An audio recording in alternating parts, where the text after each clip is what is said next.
Hello guys, तो मेरा नाम है उदय और आज हम करेंगे कि सीरीज एलसीआर सर्किट।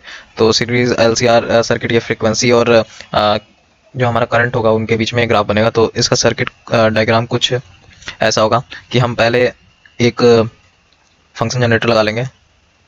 यहाँ पर हम एक लगाएंगे फंक्शन जनरेटर, ठीक है, जो कि हमें फ्रीक्वेंसी देगा। और उसी के एक एंड से यानी कि नेगेटिव या फिर पॉजिटिव से हम क्या कनेक्ट करते हैं, एक मिलियमीटर कनेक्ट कर देंगे। और फिर मिलियमीटर से हम एक कैपेसिटर कनेक्ट करेंगे और एक रजिस्टर और एक इंडक्टर, ठीक है। तो ये तीनों ही सीरीज में है, तो इसलिए हम बोलते हैं इसको सीरीज एलसीआर।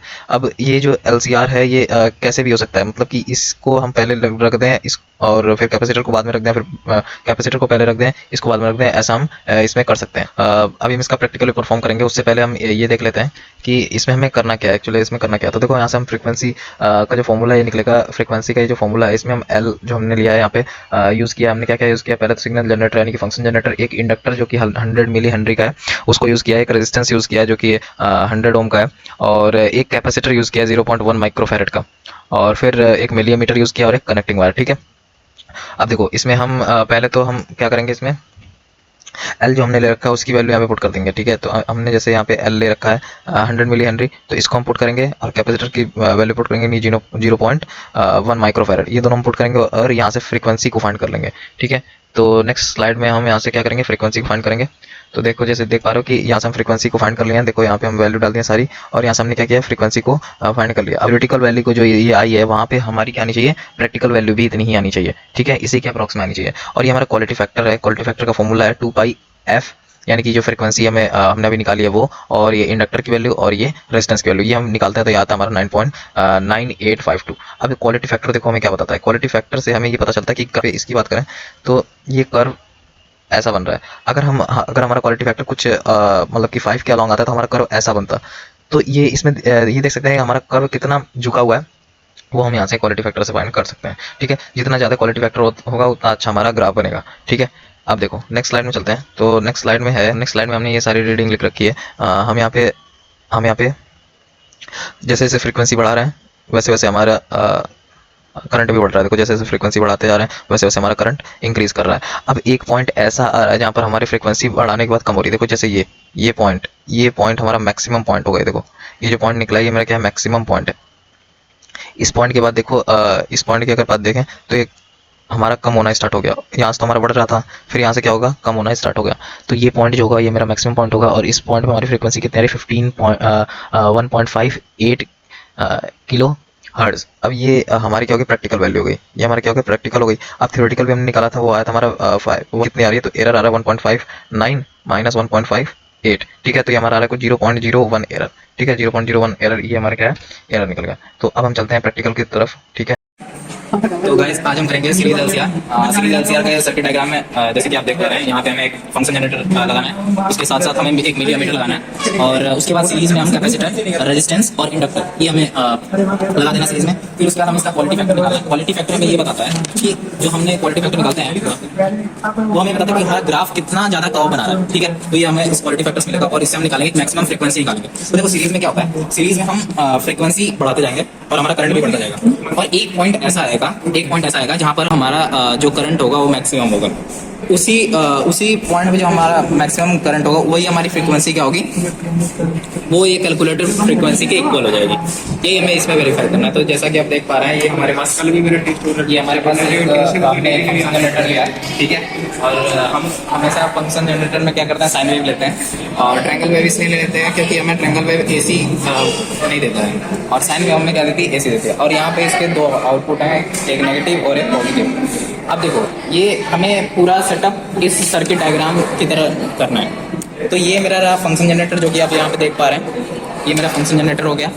ये मैंने एक लिया मिलीमीटर, ये मेरा मिलीमीटर हुआ, और ये 0.1 माइक्रोफैरड का एक हमने कैपेसिटर लिया, 0.1 का है, और एक इंडक्टर लिया है 100 मिली हेनरी का, और ये हमने रेजिस्टेंस बॉक्स लिया है।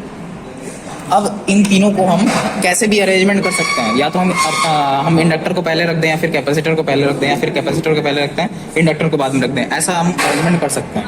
तो हम इनको सीरीज में कनेक्ट करेंगे। तो पहले सीरीज में कनेक्ट कर लेते हैं। इसमें नेगेटिव पॉजिटिव कुछ नहीं हुआ, और रेजिस्टेंस में तो वैसे भी नेगेटिव पॉजिटिव नहीं होता है, कैपेसिटर में केवल नेगेटिव पॉजिटिव होता है, लेकिन हम इसमें नेगेटिव पॉजिटिव का कुछ रोल प्ले नहीं कर रहे हैं यहाँ पे। अब देखो यहाँ पे हमने इन तीनों को सीरीज में कर दिया है, जैसा कि आप देख पा रहे हैं, ये तीनों को हमने सीरीज में कर दिया है।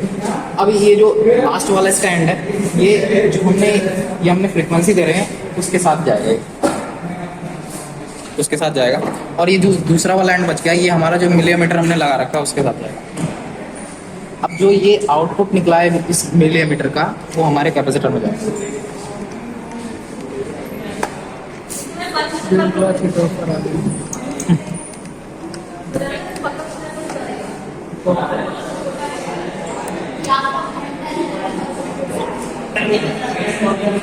अब देखो, अब हम यहाँ पे देख सकते हैं, यहाँ पे लाओ, हम फ्रीक्वेंसी बढ़ाएंगे तो हमारे करंट भी बढ़ेगा। ये करंट नहीं, फ्रीक्वेंसी बढ़ा रहा है तो हमारा करंट भी इंक्रीज कर रहा है। ये देखो, फ्रीक्वेंसी जितना बढ़ा रहा है इतना करंट इंक्रीज कर रहा है। अब एक पॉइंट ऐसा आएगा जहाँ पर हम फ्रीक्वेंसी मैक्सिमम कर देंगे और करंट हमारा कम हो जाएगा, करंट कम होना स्टार्ट हो रहा है, करंट कम। ऐसे ही हम सारी रीडिंग कम लेंगे। देखो, अब सारी हमने रीडिंग ले रखी है, 300 पे 1.6, 400 पे 2.3, और ऐसे ही हमने सारी रीडिंग ले रखी है। फ्रीक्वेंसी यहाँ पे हम इंक्रीज़ करते आ रहे हैं फ्रीक्वेंसी, और यहाँ पे हमारा करंट आ गया।